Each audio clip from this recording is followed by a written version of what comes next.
Vamos abrir Apocalipse capítulo 1, verso 5, na parte B. Diz assim: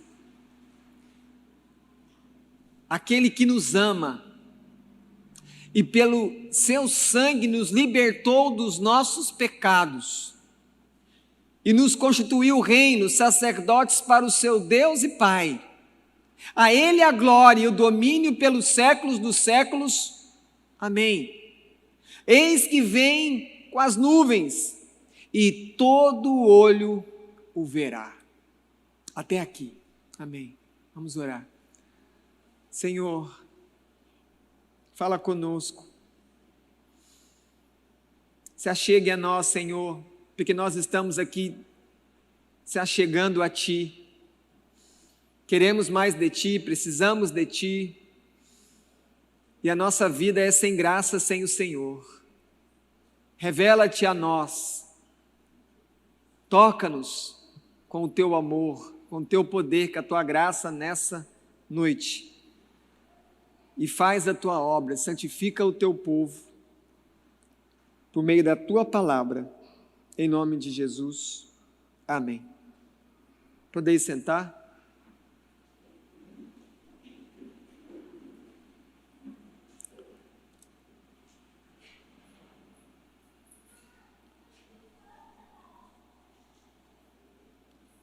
Apocalipse é uma carta que muitas pessoas têm até medo de ler, porque é taça, é selo, é juízo, é a consumação de todas as coisas. Mas conforme eu fui entendendo o propósito de Apocalipse,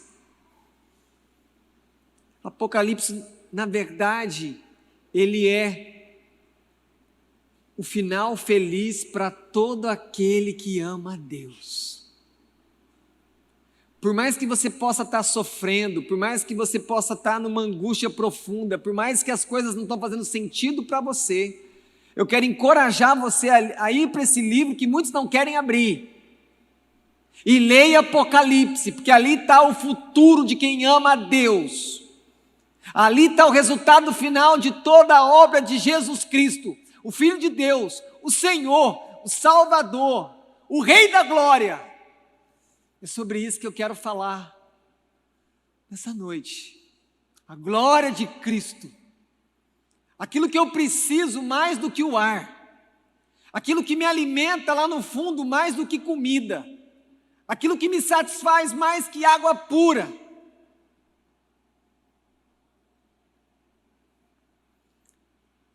João, discípulo amado, aqui ele é o último que fica daquele colégio, daqueles homens que tiveram o privilégio de ver Jesus, de andar com Jesus, os olhos deles, eles tocaram, eles comeram com Jesus. Eles ouviram a voz de Jesus ali, de maneira audível. E então ele é aquele que fica por último, porque ele é o escolhido por Cristo para trazer a última revelação, que é a tradução de Apocalipse. Ele está preso aqui, ele está numa ilha de Patmos, e ele está preso por causa do Evangelho. E então ele vai começar aqui a falar da dedicatória.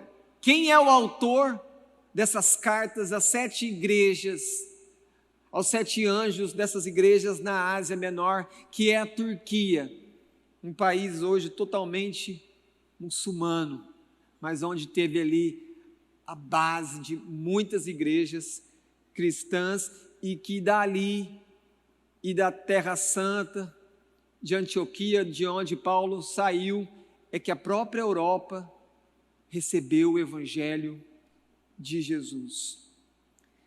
E por que nós precisamos falar da glória de Cristo? Paulo, quando ele escreve à igreja de Corinto,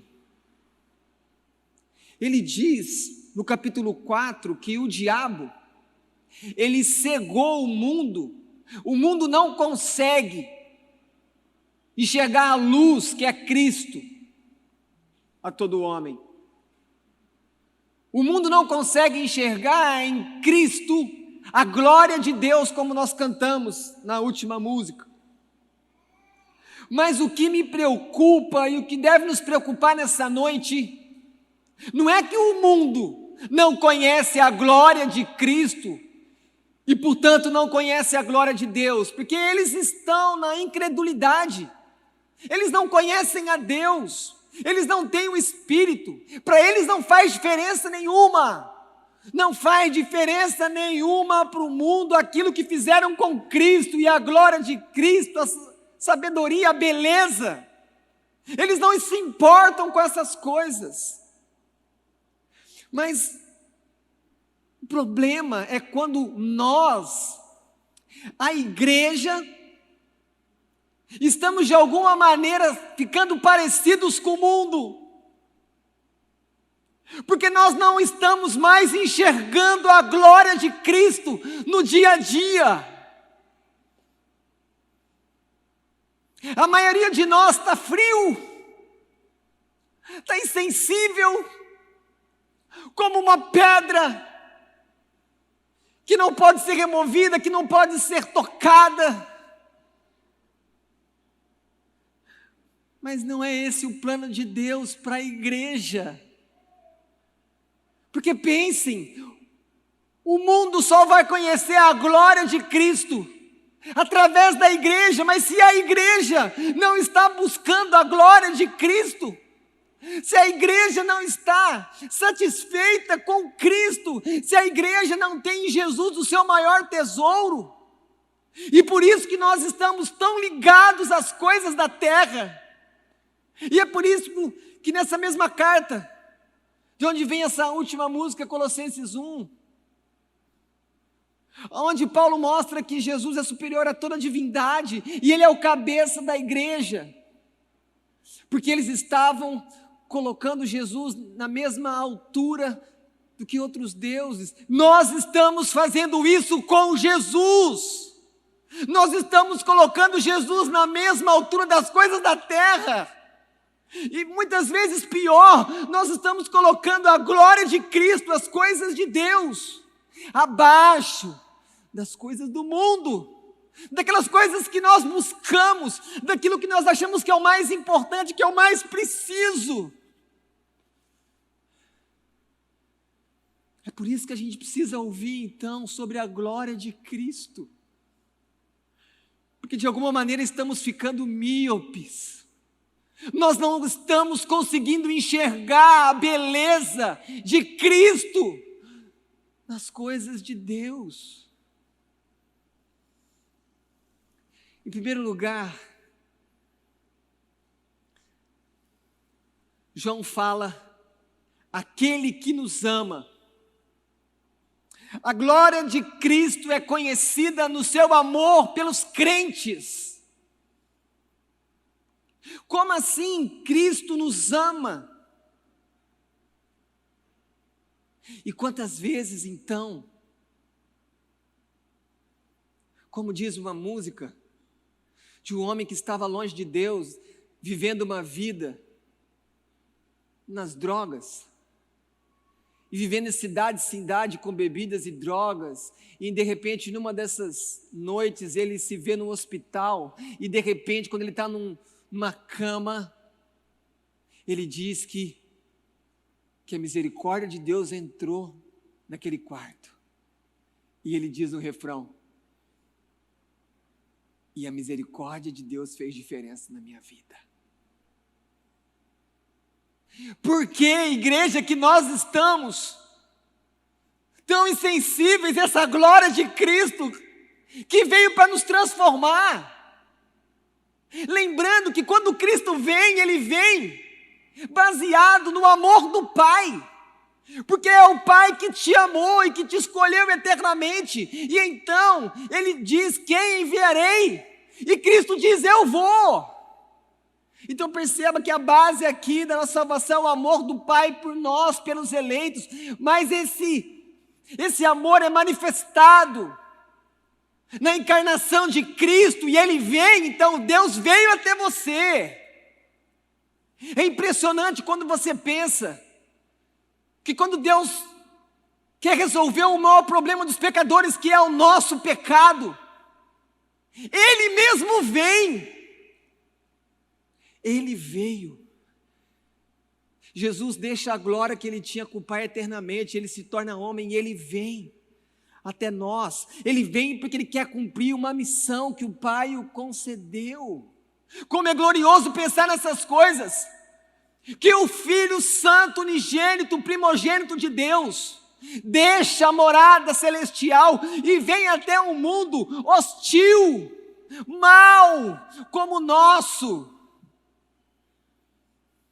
porque a glória de Cristo está quando Ele ama os escolhidos, os crentes, aqueles que confessam o seu nome. O amor de Cristo é um amor sacrificial, porque Ele veio e Ele se entregou, Ele morreu por nós.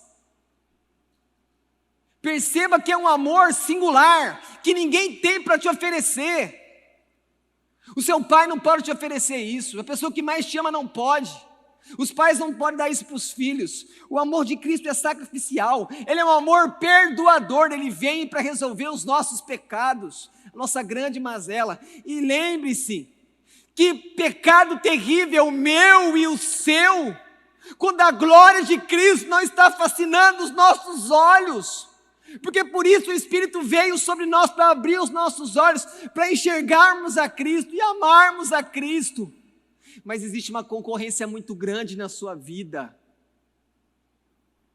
As coisas do mundo, as coisas que você quer, as coisas que você acha que são mais gloriosas que Cristo. Esse é o nosso grande problema.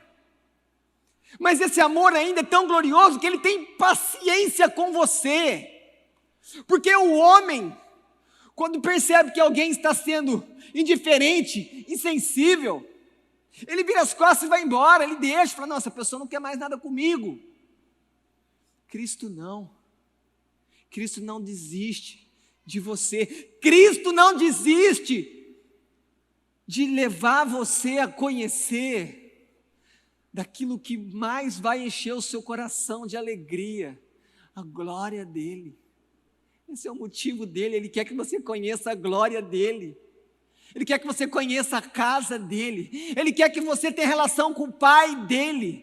Ele enviou o Espírito dEle sobre você.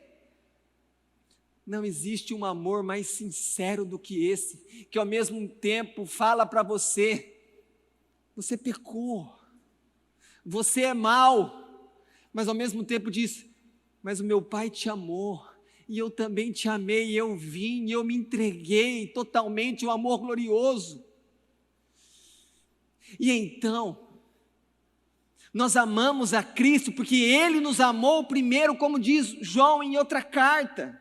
E este amor que entregamos a Ele, quando você verdadeiramente começa a amar a Cristo e buscar a glória de Cristo, uma coisa acontece, você começa a lutar para obedecer. Ninguém pode dizer que eu amo a Cristo e não se importa em obedecer às leis de Deus, porque esse amor é hipócrita. Por mais que você possa estar vivendo uma crise em alguma área ou áreas, e em toda a totalidade da sua vida, se isso está acontecendo com você, lembre-se, o amor glorioso de Cristo está aí para você. Mas é desesperador, parece um beco sem saída, quando você olha para esse amor cheio de glória de Cristo por você, que morreu por você, e aí você então de relance, você olha a sua obediência, você olha como que você anda, quando você olha para a sua obediência diante de um Deus que é santo, não tem outra coisa que não vá vir ao seu coração, aos seus pensamentos, do que não dizer, a minha obediência é débil, A minha obediência a Deus é frágil, ela é fajuta, ela é inconstante, ela é irregular, ela é pobre. A sua obediência a Deus é imperfeita. E aqui eu advirto você, Deus não aceita obediência que não seja perfeita, porque Ele é perfeito. Coisas imperfeitas não vão entrar no céu.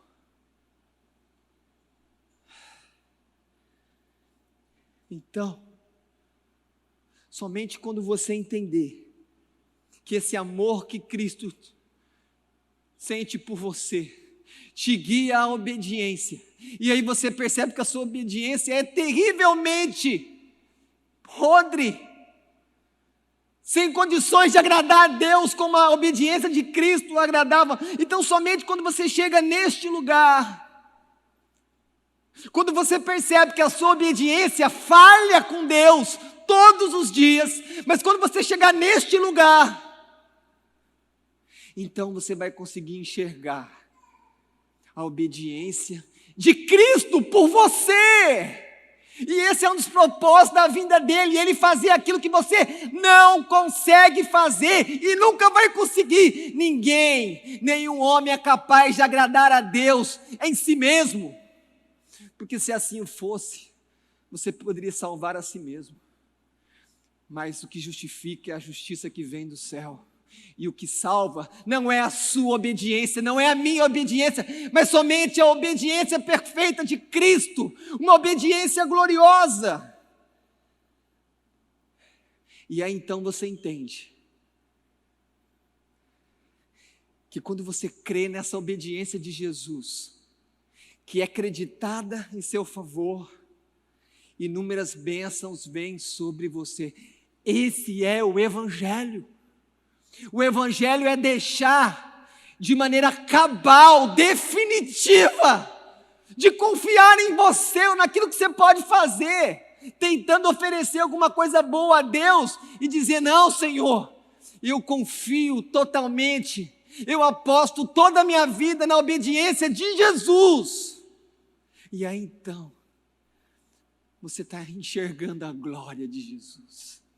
Enquanto você achar que você pode fazer alguma coisa para agradar a Deus por si mesmo, você ainda não conseguiu enxergar como Cristo quer, a glória dele. E a gente continua vivendo de uma maneira moribunda, de uma maneira frouxa, de uma maneira sem graça.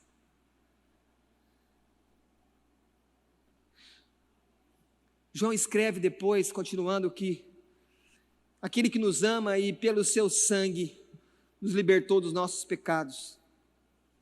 Em segundo lugar, então, a obediência de Cristo é revelada, a glória de Cristo é revelada na obediência dele por você. Cristo obedeceu por você. Esse é o Evangelho. Cristo te amou e você responde amando a Ele.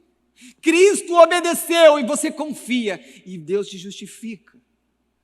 Mas quando você pensa nessa palavra dita pelo apóstolo João, que aquele que nos ama e pelo seu sangue, o que você tem que entender com essa expressão, pelo seu sangue? Que o cume, que o ápice, a montanha da obediência de Cristo é a morte dele. Por isso que ele fala pelo seu sangue. Então, quando você quiser olhar para a vida de Cristo e pensar qual é o momento onde Ele está demonstrando a plenitude da obediência ao Pai, na cruz, ali Ele está obedecendo o Pai até o fim, e escutando ainda de homens que estão lá embaixo, falando para Ele: desce daí, vamos crer. Mas como? Como Ele pode descer daquilo que era um lugar preparado pelo Pai eternamente para Ele? Aquilo que Deus não requereu de Abraão, para que Abraão não sacrificasse seu filho Isaque, Deus deu seu filho. Por isso ele usa a expressão pelo seu sangue, pela sua morte. E quando nós pensamos nisso, então, que a morte de Cristo é o ápice, nós então devemos lembrar que Ele é o nosso modelo de obediência. Por mais que a minha obediência não me salve, não me justifique, nem a sua, mas eu sou chamado a obedecer a Deus, e eu preciso lutar contra a minha carne, mas não com as minhas forças, não com armas humanas, mas com as armas espirituais que Deus nos deu. Porque olhando então para Cristo, eu preciso imitar Ele, quando Paulo fala várias vezes, imitem a mim, porque eu estou imitando a Cristo. Então, quando você olha para a obediência de Jesus, isso deve motivar o seu coração a ter uma vida de santidade e abandonar o pecado. Nós devemos então ter um desejo de agradar a Deus em todas as coisas. Existe uma tal de religião de pizza.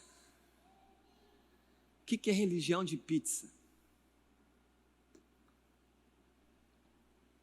Como se você pudesse pegar a sua vida e dividir em várias partes, igual a gente divide uma pizza. E aí você achar que você tá bem em algumas áreas, mas tem áreas que você não quer nem olhar. E que isso fosse aceitável a Deus. Não dá para ser assim. Não dá para você vir com alguns pedaços da sua vida e falar, não, Deus, aqui o Senhor olha, mas aqui o Senhor fecha os olhos. Não é assim. A gente precisa ter uma vida integral, desejando obedecer a Deus em todas as coisas, mas eu não estou conseguindo obedecer, mas você precisa lutar, a partir da glória de Cristo, do poder do Espírito, que está ao nosso dispor. Você não deve desanimar, quando o pecado joga você à lona, quando a tentação vence você, não fique prostrado. E então, quando a gente pensa na extrema dificuldade de obedecer a Deus em todas as coisas, então fica claro que pecado é desobediência a Deus. Todo pecado é desobediência a Deus. Todo pecado somos nós sendo rivais contra Deus. Todo pecado é você falando, não, Deus, eu tenho um caminho melhor. Não, Deus, eu tenho uma saída. Como que nós podemos pensar isso? Por isso que eu digo, em algum momento parece que estamos sendo cegados pelo Deus desse século, o diabo, para sermos como o mundo é. Porque quando a gente pensa na obediência de Cristo, a conclusão que a gente chega é que por Ele ter obedecido a Deus em todas as coisas, essa obediência é libertadora. E a obediência de Cristo é tão poderosa na libertação que Ele então vem e liberta você dos seus pecados. Então, entenda uma coisa, livre de verdade somente é aquele que obedece a Deus. Só Cristo foi um homem totalmente livre sobre a terra. Adão foi até o momento do pecado, mas depois ele já não podia mais ficar sem pecar.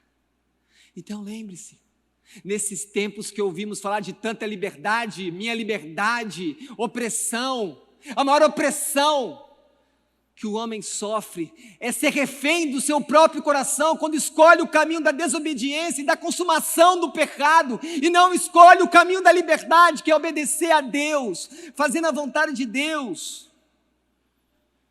Porque a obediência de Cristo, ela vem para te libertar dos pecados, ela vem para libertar você da sua própria mente, do seu próprio coração mau, e essa obediência te livra da ira de Deus.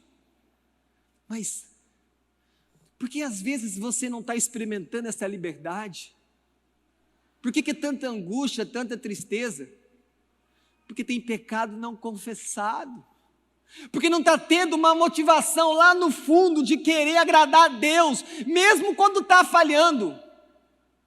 E aí fica claro que você não está buscando a glória de Cristo, para a qual você foi comprado. Você foi conquistado para isso. Mas sabe, é ainda mais assombroso pensar que é a obediência de Cristo, de onde flui a justiça de Deus. E então, quando você tem fé, um dom que Deus te deu, que é a obediência de Jesus, é o requisito que Deus exige para salvar você, e então Ele declarar que você é inocente, que você é justo, isso é uma coisa muito gloriosa. Então percebam como nós olhamos a glória de Cristo na sua obediência. Mas pastor, por que eu não estou conseguindo tanto ver isso? Porque estamos sendo em muitas coisas dominados pelo pecado.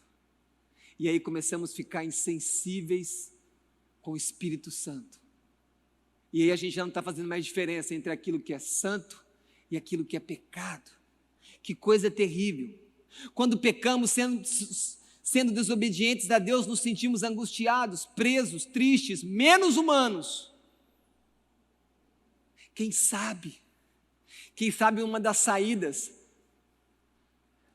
dessa crise de ansiedade que se instalou sobre o homem em todos os países esteja em nós obedecermos a Deus, para então termos paz no nosso coração, pararmos de correr de Deus e correr para Deus, então começarmos a ser mais satisfeitos com aquilo que Deus está fazendo em nossas vidas, ficar sossegado, ficar contente com aquilo que tem, e então a gente vai ter um relacionamento mais confiante, que Deus nos ama e que eu estou na mão dEle.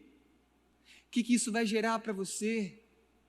Vai gerar uma paz de espírito e vai livrar você de ter uma vida dominada pelos seus pensamentos, influenciados pelo mundo, pelo seu coração, pelo diabo. E então você vai começar a experimentar uma mente que não é guiada pelas coisas aqui fora, nem pelo coração mau, mas uma mente que é guiada pela fé, porque eu tenho fé que a obediência de Cristo foi suficiente, então Deus me aceita, então eu não vou ficar com uma tensão dentro de mim, uma crise, Deus me ama, Deus não me ama, não, Deus me ama, então eu tenho paz com Ele, porque eu crio no Filho de Deus, eu recebo a obediência dEle, e então eu vou viver até o final nesse longo caminho de obediência a Deus nas terras, lembrando que tudo que Deus está trabalhando hoje é visando a preparar você para a vida futura, porque no final o que Jesus quer? Qual o desejo de Jesus? Jesus quer levar a igreja para a casa dele. O desejo dele é que nós conheçamos a glória dele, não apenas pela fé, que é o que nós podemos fazer hoje, nós podemos buscar a glória de Cristo pela fé, mas vai chegar um dia que nós vamos olhar para Ele, nós vamos ver Ele de maneira gloriosa, num corpo glorificado, então ali não vai ser mais pela mediação da fé, mas vai ser um contato direto, e isso deveria ser a maior expectativa da nossa vida. Esse vai ser o melhor momento da sua existência humana. E quando eu falo humana, eu estou dizendo que entre a terra e o céu, você vai ser a mesma pessoa, mas transformada. Mas você vai lembrar da terra, das coisas que aconteceu. É impressionante como nós desejamos tão pouco conhecer Jesus e a glória dele, ter um relacionamento mais próximo com ele, e ele quer tanto que nós conheçamos a ele, a glória dele, e ele está então neste momento preparando um lugar para cada um de nós, lá na casa do Pai. Olha como que ele fala de você, porque então, em terceiro lugar, Cristo é glorioso, porque ele está exaltado no céu à destra do Pai. João escreve: eis que vem com as nuvens e todo olho verá. Toda vez que alguém falar para você que a vinda de Cristo é secreta, você fala: ué, mas Apocalipse diz que todos os olhos vão ver. Como é que pode ser secreto se todo mundo vai ver? Porque é gloriosa. Porque na primeira vez ele vem de maneira humilde, como um servo, mas agora ele volta como rei. Ele volta como Senhor dos senhores, Rei dos reis. Ele virá do céu, o seu lar, o seu reino. É gloriosa a sua casa eterna. E por que ele vem? Ele vem por causa de você. Ele vem porque Ele tem um compromisso com você. Ele vem porque Ele está trabalhando em você para que um dia você possa estar com Ele onde Ele está. E tem algo aqui maravilhoso que o teólogo puritano John Owen, do século XVII, diz: quando nós pensamos que Cristo está no céu, com o corpo humano mais glorificado, uma notícia importantíssima tem que pular pelos nossos olhos e irradiar sobre todo o nosso ser.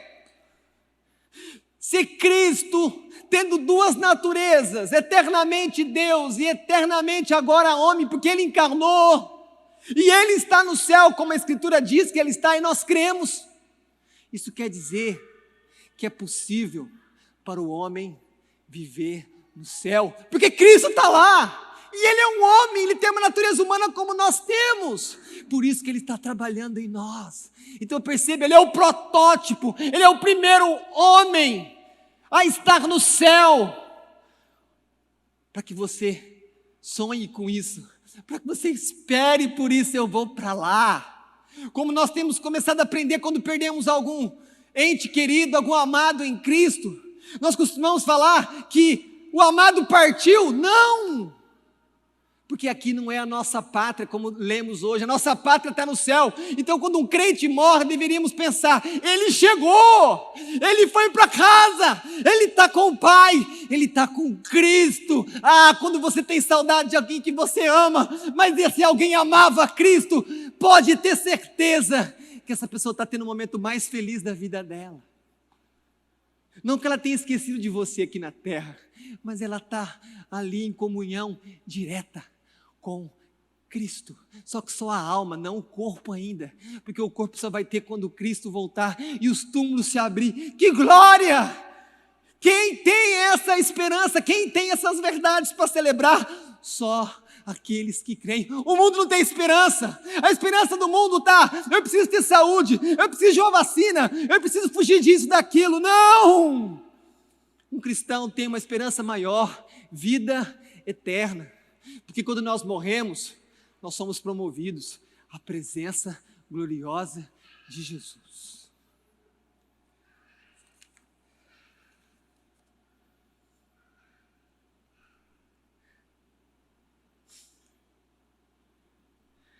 O grande desejo de Jesus,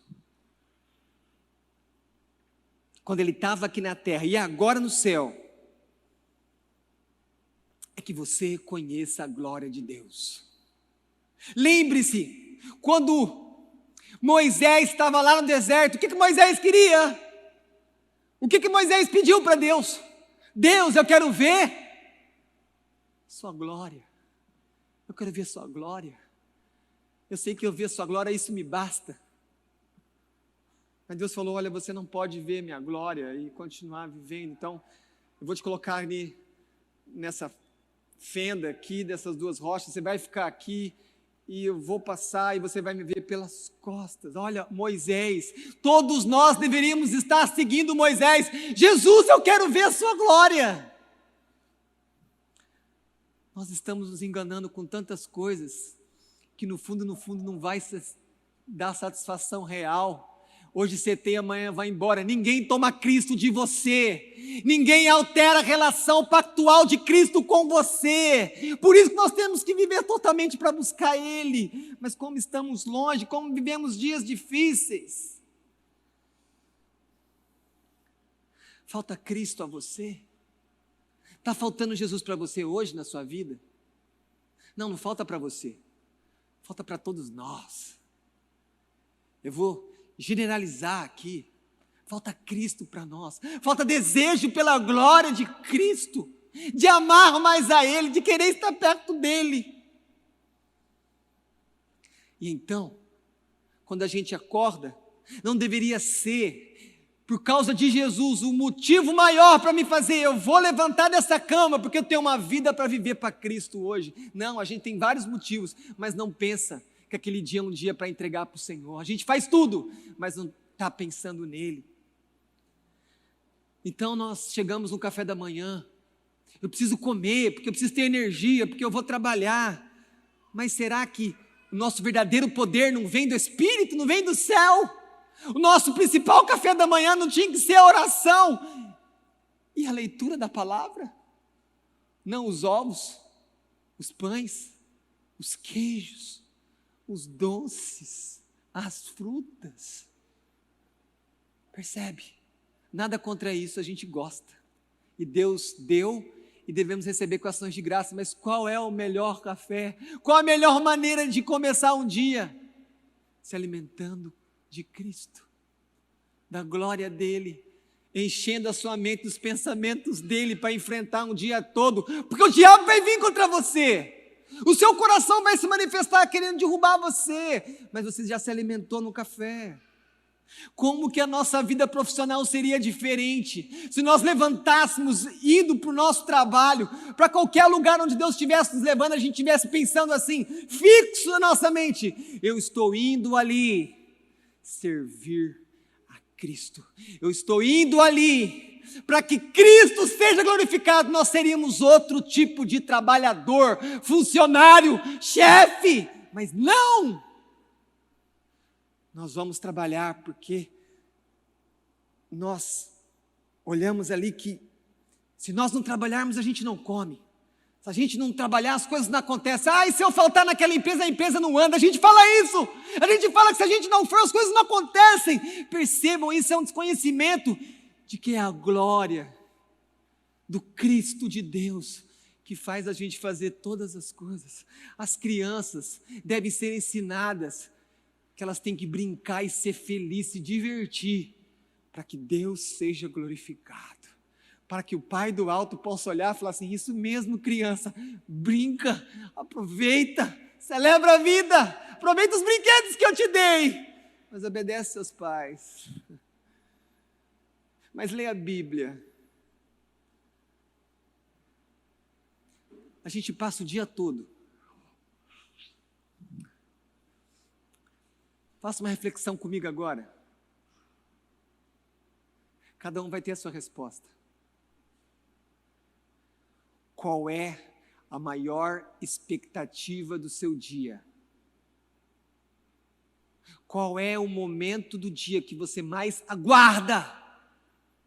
Pensa nisso. O que mais seu coração está esperando durante o dia? Se a resposta não for comunhão com a gloriosa presença de Cristo, nós estamos nos afastando do nosso chamado.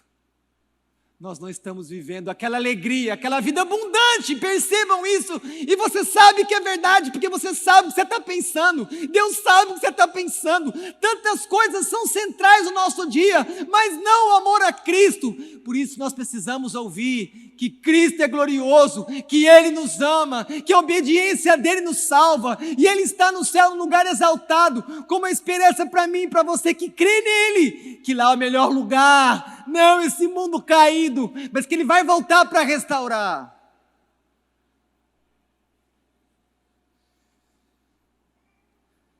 Falta então encher os nossos pensamentos com Cristo.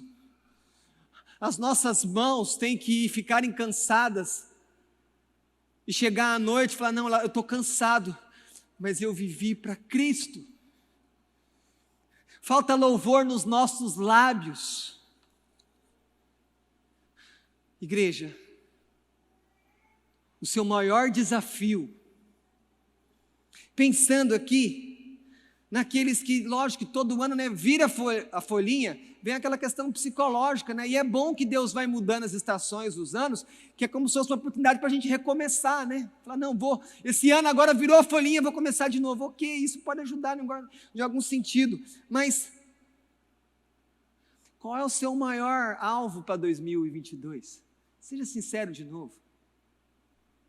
Eu quero um casamento melhor, pastor, eu preciso, Deus sabe que eu preciso. Pastor, eu preciso que meus filhos sejam mais obedientes. Está complicado lá em casa. Qual é o alvo para 2022? Qual é o seu alvo? A Bíblia não fala de que cada ano troca um alvo. A Bíblia todos os anos tem um único alvo, conhecer a glória de Cristo.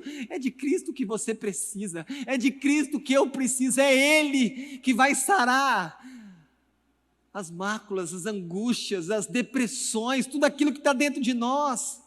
O seu coração está enfermo, o meu coração está enfermo, nós estamos doentes de maneira terrivelmente insuficientes e só Cristo pode te curar. A maioria de nós não gasta energia nenhuma para conhecer Jesus. Nada. A gente não faz nada.